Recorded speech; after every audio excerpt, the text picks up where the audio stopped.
बदलाव प्रकृति का नियम है। यानी change is the rule of universe my dear, change is the rule of nature. ये करेक्ट बात है साथियों।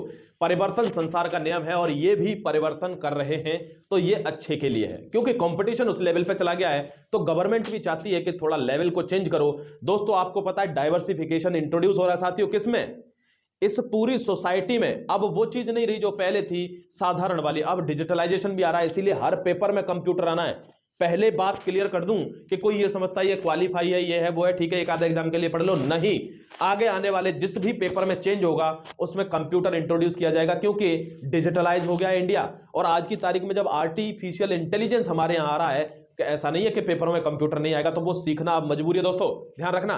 नमस्कार साथियों, मैं हूं माही और स्वागत करता हूं आपका आप जीतेंगे पर। दोस्तों अगर आप इस चैनल पर नए हैं तो आपसे रिक्वेस्ट है कि सबसे पहले आप चैनल को सब्सक्राइब कर लें, क्योंकि आपको आगे मेरी जरूरत पड़ने वाली है। दोस्तों कोई भी क्वेश्चंस के आंसर आपको देगा नहीं, क्योंकि ये मार्केट बहुत वोलाटाइल है, यानी ज्वलनशील मार्केट है। दोस्तों सब लोग आईआईटी, एनआईटी और बड़े बड़े इस तरह से, जैसे कोई छोटा बच्चा हो जो गांव से निकला, उसको नहीं पता क्या होता है इंजीनियरिंग, लेकिन उसको डायरेक्ट कह दो तू आईआईटी की तैयारी कर, ये आईआईटी है, उसको नहीं समझ में आएगा। दोस्तों वैसे ही ये मार्केट भी है। अगर कोई छोटा क्वेश्चन पूछता है कि सर मुझे समझ में नहीं आ रहा, मेरी उम्र हो गई है कि नहीं, मैं इसमें अप्लाई करूं कि नहीं, इस टाइप के प्रश्नों के आंसर हम देते हैं दोस्तों आपको डायरेक्ट। उसके लिए आपको टेलीग्राम चैनल ज्वाइन करना है, डिस्क्रिप्शन में लिंक मिल जाएगा, या डायरेक्ट लिखना टेलीग्राम पर जाकर अब जीतेंगे, आपको टेलीग्राम ग्रुप मिल जाएगा, वहां आ जाना। वहां मैं सारे क्वेश्चंस के इंडिविजुअल आंसर करता हूं, ठीक है। अब दोस्तों सीएचएसएल का नोटिफिकेशन आ गया है, इसमें चेंज है। कुछ लोगों ने चेंज तो नोटिस किए लेकिन सारी चीजें नहीं देख पाए। मैं आपको बताऊंगा क्या महत्वपूर्ण चेंजेस इसमें हुए हैं। बहुत ध्यान से 5 मिनट मेरे साथ बने रहो दोस्तों। दोनों टीयर्स में एग्जामिनेशन होगा, ध्यान रखना, 2 टीयर में एग्जामिनेशन है। ज्यादा जो चेंज है वो किस में हुआ है दोस्तों? वो हुआ है पैटर्न में, यानी जो मार्किंग स्कीम है उसमें ज्यादा चेंज नहीं हुआ, लेकिन पैटर्न में बहुत चेंज हुआ। दिखाता हूं आपको कैसे। लगभग सीजीएल को जैसे चेंज किया है ना, वैसे ही चेंज कर दिया माय डियर। आपको दिखाता हूं, देखो एक बार। ये टीयर 1 एग्जामिनेशन है, आप देख लो जरा एक बार इसको, टीयर 1 एग्जामिनेशन को। क्या है भाई? आपके नंबर ऑफ क्वेश्चंस और मैक्सिमम मार्क्स। दोस्तों 25-25 नंबर के 4 सेक्शन होंगे और 50-50 उनके नंबर होंगे, 25-25 उनके क्वेश्चन, यानी टोटल क्वेश्चन 100। और टाइम कितना मिलेगा? मात्र 1 घंटा। मात्र 1 घंटा ही टाइम मिलेगा। 60 मिनट में आपको ये प्रश्न करने होंगे। जो थोड़े से फिजिकली हैंडीकैप है या इंपेयर्ड है उनको 80 मिनट मिल जाएंगे, 1 घंटा 20 मिनट मिल जाएंगे। बात क्लियर है दोस्तों? क्या आना है भाई? जनरल इंग्लिश आनी है, इंटेलिजेंस आनी है, क्वांटिटेटिव आना है और जनरल अवेयरनेस सबसे महत्वपूर्ण। दोस्तों क्यों? क्योंकि ये 5 मिनट में सॉल्व होती है। अगर आपको आती है तो यस, नहीं आती तो नो, छोड़ो। इनमें टाइम लगता है, सबसे ज्यादा टाइम किसमें? मैथ रीजनिंग में लगता है माय डियर। और यहां क्या है? यहां टाइम का ही तो गेम है। जिसकी स्पीड जाता है दोस्तों वो सबसे आगे निकल जाएगा, जिसकी स्पीड नहीं है भले ही वो कितना ही मैथमेटिशियन हो, धरा का धरा ही रह जाएगा। ठीक है, आपको सिलेक्शन लेना है दोस्तों, होशियार नहीं बनना। क्या समझ आ रहा हूं? आपको सिलेक्शन लेने से मतलब होना चाहिए होशियार बनने से नहीं कि मैं तो मैथ में सब कुछ ही कर दूंगा। क्या जरूरत है? क्या जरूरत है? जब यहां 25 में से 20 धड़ल्ले से हो गए और यहां मैथ में 15 कर दिए, रीजनिंग में 20 कर दिए, दोस्तों सिलेक्शन हो जाएगा। लेकिन अगर आपको मजा आता है और आप एक ही सब्जेक्ट करते रह गए तो सिलेक्शन नहीं होगा। ये क्या है? ये प्रीलिम्स का फैक्ट है, ध्यान रखना। प्रीलिम्स का टीयर 1 का फैक्ट है ये। एक चीज यहां ध्यान देनी है दोस्तों कि टीयर 1 में क्या है? मल्टीपल चॉइस होगा, ठीक है। इंग्लिश हिंदी दोनों में जो है एग्जामिनेशन क्या होगा? रिटन होगा, ध्यान रखना। Part second, third and fourth तीनों किससे होंगे? अब इंग्लिश का पेपर माय डियर, क्या इंग्लिश का पेपर हिंदी में थोड़ी टाइप होगा? इसीलिए उसने लिखा हिंदी इंग्लिश दोनों में कौन से? दूसरा, तीसरा, चौथा। यानी एप्टीट्यूड, रीजनिंग, जनरल अवेयरनेस, ये सारे किसमें होंगे? हिंदी में भी साथ में होंगे। देखो एक बार, नेगेटिव मार्किंग 0.50 की ही होगी, यानी 25 क्वेश्चन है 50 मार्क्स के। एक नंबर का एक क्वेश्चन 2 नंबर का है, आपको पता है। 0.50 की नेगेटिव मार्किंग है, समझ गए? बात समझ जा रहा है दोस्तों? नेगेटिव मार्किंग भी 0.50 की मात्र है। चलो नेक्स्ट चलते हैं। टीयर 2 का जो है एग्जामिनेशन का देख लेते हैं क्या पैटर्न है। यहीं पे चेंज हुआ है दोस्तों। देखो यहां क्या हुआ है? सेशंस बनाए हैं, यानी कितने सेशंस बनाए भाई? 2 सेशंस बनाए हैं।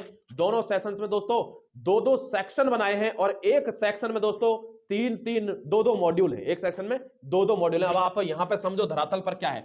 ये सेशन है, तो ये पहला सेशन है दोस्तों। पहला सेशन कितने का होगा? 2 घंटा 15 मिनट का पहला सेशन होगा, ध्यान रखना।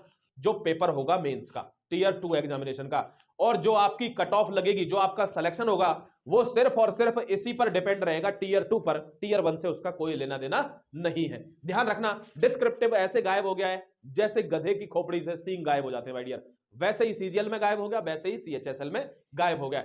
आपको क्या चाहिए? आपको इसको समझने की जरूरत है, बात खत्म हो जाएगी, ठीक है। डिस्क्रिप्टिव अब नहीं है। जो थोड़ा सा रोल प्ले करता था दोस्तों, कहता मेरा भाग्य खराब था, मैं ये नहीं लिख पाया, वैसे मुझे सब आता है, अब वो हट गया।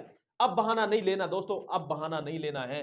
सेक्शन 1, सेशन 1 का सेक्शन 1 और मॉड्यूल कितने, 2 मॉड्यूल है। पहले मॉड्यूल में आएगा मैथमेटिक्स, 30 क्वेश्चन गुणा 3, 3 तिया 9, 90 मार्क्स का क्या आएगा, मैथमेटिक्स।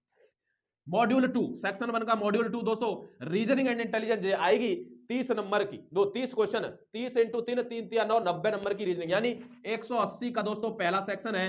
और क्वेश्चन कितने, 60। टाइम कितना मिलेगा, 1 घंटा। पूरा सेशन कितना है पहले का, 2 घंटा 15 मिनट, तो अभी बचाए टाइम। दूसरा सेक्शन मॉड्यूल 1 में दोस्तों क्या आएगी, इंग्लिश लैंग्वेज, और मॉड्यूल 2 में क्या आएगी, जनरल अवेयरनेस। क्वेश्चन कितने हैं माय डियर, क्वेश्चन आएंगे आपके कितने, 40। कितने, 40 आएंगे इंग्लिश में, और 20 किस में आएंगे, 20 आएंगे दोस्तों किसमें, जनरल अवेयरनेस में। धड़ल्ले से करके जाना है। 60 क्वेश्चन है दोस्तों, 6 तिया 18, कितने, 180 मार्क्स के 60 क्वेश्चन। हर क्वेश्चन कितने का है भैया, 3 नंबर का हर क्वेश्चन आ रहा है, ध्यान रखना, 3 नंबर का। यहां पर कितना दोस्तों, यहां पर भी सेम टाइम, वही सेम टाइम मिलेगा, टाइम में कोई वो नहीं है। बस आपको क्या है, नीचे देखो एक बार, नीचे देखो एक बार दोस्तों, यहां क्या लिखा है भाई, 1 मिनट देखो, देखो जो दूसरा वाला सेक्शन है, इसमें सेक्शन 3 जो है उसमें एक ही मॉड्यूल है, और वो क्या है, computer knowledge module. Computer knowledge 15 question आएंगे, 15 या 45 मार्क्स के रहेंगे, 15 मिनट ही मात्र मिलेंगे। 15 क्वेश्चन 15 मिनट मिलेंगे, और 20 मिनट उनके लिए जिनके थोड़ी बहुत कमी है दोस्तों, देखने देखने में उनकी कमी है, ध्यान रखना। 45 नंबर। अब आधे लोगों ने कहा ये तो क्वालिफाइंग है इसमें, हाँ ये क्वालिफाइंग है, लेकिन एक चीज भूल गए वो, कि नेगेटिव मार्किंग इसमें भी है माय डियर। जो क्वालिफाइंग है ना कंप्यूटर, उसमें नेगेटिव मार्किंग है दोस्तों। सेम प्रोसीजर किसमें है, सीजीएल में, वहां 60 नंबर का कंप्यूटर है, वहां 20 क्वेश्चन है, यहां 60 नंबर का कंप्यूटर है, और यहां 45 का कंप्यूटर, लेकिन नेगेटिव मार्किंग इस वाले सेक्शन में है कंप्यूटर में। तो भैया ध्यान से करना, पता चली यहां नेगेटिव मार्किंग की वजह से रह गए तो पूरा मामला ही सत्यानाश हो गया। करेक्ट बात है, और इसका प्रूफ भी दिखाऊंगा दोस्तों, नेगेटिव मार्किंग इसमें भी। देखो एक बार सेशन सेकंड में देखो, स्किल टेस्ट और टाइपिंग टेस्ट होंगे, ध्यान रखना दोस्तों। 20 मिनट का इसमें टाइम, 15 मिनट का होगा, 15 मिनट का इसमें टाइम मिलेगा दोस्तों स्किल टेस्ट में, और टाइपिंग टेस्ट में 10 मिनट का टाइम मिलेगा। ये होते ही हैं दोस्तों, ये होंगे, ठीक है, ये होंगे, ये ध्यान रखना, ये इतना टफ नहीं। लेकिन उसका आपको ध्यान रखना है जो नेगेटिव मार्किंग है दोस्तों, तो ये वही चीज दोबारा से लिखी गई है कि क्या क्या इन्होंने लगातार लिख दिया, इन्होंने क्या क्या चीज इनको देनी है उसमें। बात क्लियर है। मॉड्यूल टेस्ट, ये स्किल टेस्ट हो गया दोस्तों, स्किल टेस्ट हो गया। अब मैं आपको दिखा देता हूं क्या भाई, जो मेन चीज है इसकी, वो मैं आपको दिखा देता हूं दोस्तों। देखो एक बार देखो दोस्तों, सिलेबस देख लो, टियर 1 का ज्यादा कुछ चेंज है नहीं, लेकिन एक चीज यहां पे नोटिस करने वाली है दोस्तों, कि एक चीज, जो ये सारा सिलेबस लगभग सेम है, लेकिन जनरल अवेयरनेस में क्या है, अब एक चीज जुड़ के आने लग गई है, और वही आपको ध्यान देना है। वो क्या है, questions design to the test candidates general awareness on the environment around him, जो उसके आसपास का एनवायरमेंट है। एनवायरमेंट सब्जेक्ट नहीं बोल रहा, एनवायरमेंट दोस्तों एप्लीकेशन की बात कर रहा है यहाँ, environment and application to the society. जो एनवायरमेंट है उसका अप्लाई कैसे करना है, हमारो अपने जो हमारी सेल्फ है उसको कैसे अप्लाई करना है एनवायरमेंट में। दोस्तों देखो, everyday observation experience their scientific aspect, और India and neighbouring countries especially pertaining to history culture. Subject तो है हिस्ट्री कल्चर पॉलिटी इकोनॉमी, लेकिन उसके साथ साथ क्या है, उसके साथ साथ आपकी जो जनरल डेली की जो अवेयरनेस है दोस्तों, उससे भी प्रश्न अब आएंगे, ध्यान रखना। इसमें ये डिजाइन प्रश्न आपको करवाएंगे, टेंशन नहीं लेना। एक चीज आपको ध्यान रखनी है, जो विजुअली इंपेयर्ड है दोस्तों, उनके लिए मैथ में ग्राफ्स, डायग्राम, स्टैटिकल ये सब नहीं आएगा, आपको ध्यान रखना है, ठीक है। एक चीज दिखा दूं आपको, जो मैं अभी बता रहा था नेगेटिव मार्किंग वाली दोस्तों, वो आपको बहुत जरूरी है, नेगेटिव मार्किंग देना। ये मैथ का सिलेबस है दोस्तों, ये कंप्यूटर का सिलेबस देख लेना ढंग से, पूरा कोर्स पड़ा हुआ है, इसमें एक भी ऐसा टॉपिक नहीं है दोस्तों कि जो हमारे कोर्स में अवेलेबल नहीं है। आप अभी जाएं, अभी तुरंत, और जाएं, सिर्फ पीडीएफ खरीदना चाहें सिर्फ पीडीएफ, आपको यह सर मुझे वीडियो भी चाहिए साथ में, तो वीडियो प्लस पीडीएफ दोनों का कोर्स पड़ा हुआ है कंप्यूटर का। कहां पे, एप्लीकेशन पे। अब जीतेंगे ऐप डाउनलोड कर लो प्ले स्टोर से, आपको दोनों चीज मिलेंगी। एक भी ऐसा टॉपिक नहीं जो वेल डिजाइंड तरीके से आपको समझाया नहीं गया है। बाकी क्लास तो दोस्तों मैं अभी भी लूंगा जब ये एग्जाम चलेगा, ठीक है, इसकी तैयारी में भी क्लास तो हम लेंगे। चलो भाई नेक्स्ट देखो एक बार, नेक्स्ट देख लेते हैं क्या चीज है दोस्तों, नेक्स्ट देखते हैं एक बार। ये सब आपको ध्यान रखना है, ये क्या है, ये हर चीज आपको ध्यान रखनी है दोस्तों। इसका फॉर्म आपको भर देना है, 6 तारीख से इसका फॉर्म शुरू हो गया, ध्यान रखना। ये सबके लिए जो एज में छूट है, वो एज में छूट है सब लोगों के लिए, कैटेगरी वाइज। 18 से 27 एज है, जिसको पता नहीं है बता दूं, 18 से 27 एज है, और 1 जनवरी 2022 से इसकी एज काउंट होगी। यानी आपकी उम्र कब से काउंट होगी, 1 जनवरी 2022 से आपकी एज काउंट होगी। अब आपको एक चीज और बता दूं, 1995 अगर आपका जन्म दोस्तों 2 जनवरी 1995 से पहले हो रहा है, तो आप नहीं भर पाएंगे, फिर गड़बड़ है, क्योंकि आप 27 से ऊपर के हो गए दोस्तों, ठीक है। तो इतना ध्यान रखना कि 2 जनवरी 1995 से या तो उसी दिन का या उसके बाद का आपका बर्थ होना चाहिए, आप इस फॉर्म के लिए एलिजिबल हैं, क्योंकि 27 साल इसकी दोस्तों उम्र है। क्लियर बात? बाकी इसमें कुछ इतना खास है नहीं। अगर कोई चीज होगी दोस्तों तो बीच में जब हम कंप्यूटर के लेक्चर लेंगे, जीएस के लेक्चर लेंगे, मैथमेटिक्स के लेक्चर लेंगे, तो आपको उसको बीच बीच में हम बताते चलेंगे। क्लियर है बात? ध्यान रखना, ये मेन बात थी जो मैंने आपको बता दिया है। कंप्यूटर जो उसका जो कंप्यूटर है ना, वो क्या है, वो क्वालिफाइंग है, लेकिन उसमें भी नेगेटिव मार्किंग है। ध्यान रखना दोस्तों, कंप्यूटर पढ़ना भी बहुत जरूरी है। ठीक है, बाकी आप तैयारी अभी से शुरू कर दो। डेट आपको बता देता हूं, टेंटेटिव डेट आपको बता देता हूं दोस्तों।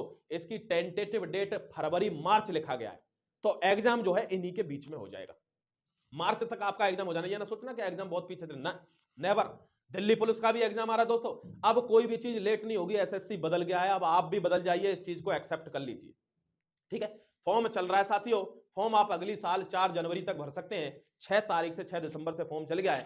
5 जनवरी लास्ट डेट है फीस जमा करने की। आपसे रिक्वेस्ट है कि फोटो ऐसे ना लगाना, किसी ने ब्लूटूथ का वो लटका के गर्दन में फोटो खिंचा दिया दोस्तों, उस पर लगा दिया अपने फॉर्म पे, वो रिजेक्ट हो गया। ऐसा नहीं करना है।